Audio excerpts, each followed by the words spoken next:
इस पूरे ब्रह्मांड में फैली हुई परमात्मा के प्रेम की दिव्य शक्ति परम चैतन्य ही पृथ्वी, जल, अग्नि, वायु और आकाश सभी पांचों तत्वों को नियंत्रित करती है। सभी मनुष्यों के शरीर में भी इसी परम चैतन्य का अंश कुंडलिनी शक्ति के रूप में स्थित रहता है।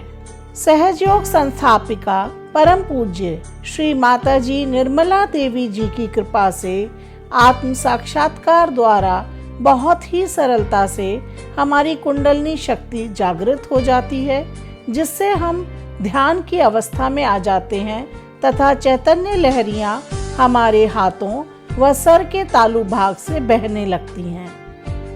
श्री माता जी के दिव्य चित्र से आने वाली चैतन्य लहरियां ही हमारे हाथों से बहती हैं। इन चैतन्य लहरियों के उपयोग से सभी पांचों तत्वों को संतुलित करके हम अपने जीवन तथा कृषि में अनेकों लाभ पा सकते हैं। इनके उपयोग से पैदा होने वाली फसल की मात्रा तथा गुणवत्ता में सुधार होने लगता है, जिससे कृषक की आय बढ़ती है और इस फसल का उपयोग करने वालों का स्वास्थ्य अच्छा होता है।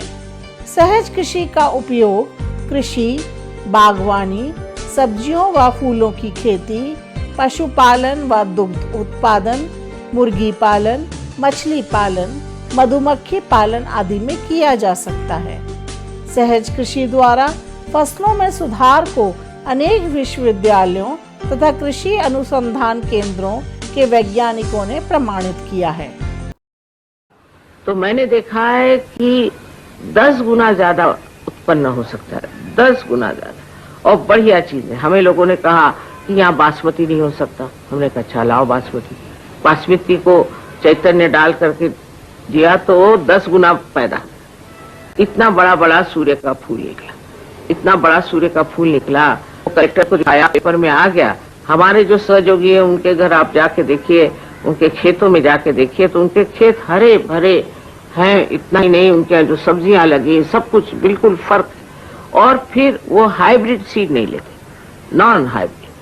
हाइब्रिड सीड लेने में आप किसी भी हाइब्रिड सीड बनाने वाली कोई कंपनी होगी उसके गुलाम हो गए। सहज कृषि को करना बहुत सरल है। इसके लिए सबसे पहले आपको किसी भी सहयोगी के माध्यम से आत्म साक्षात्कार के द्वारा अपनी कुंडलिनी शक्ति को जागृत करके ध्यान को सीखना है। बीज, जल तथा कुमकुम से स्वास्तिक बनाकर कुछ नारियलों को श्री माता जी के चित्र के सम्मुख चैतन्यित होने के लिए रात भर रखना है। भूमि पूजन अथवा सहज विधि द्वारा हवन करके खेत के मध्य में चैतन्य युक्त 3 नारियल दबाने हैं, या खेत के चारों कोनों पर व मध्य में एक अर्थात कुल 5 चैतन्य युक्त नारियल दबाने हैं। अब हमें इस खेत में चैतन्यित बीजों को बोकर चैतन्यित जल के साथ सिंचाई करनी है। समय समय पर खेत के सामने बैठकर ध्यान करके या अपने हाथों से खेत में चैतन्य प्रवाहित करना है।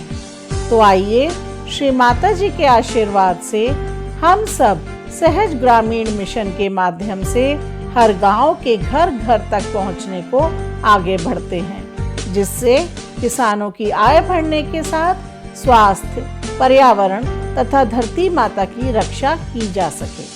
धन्यवाद।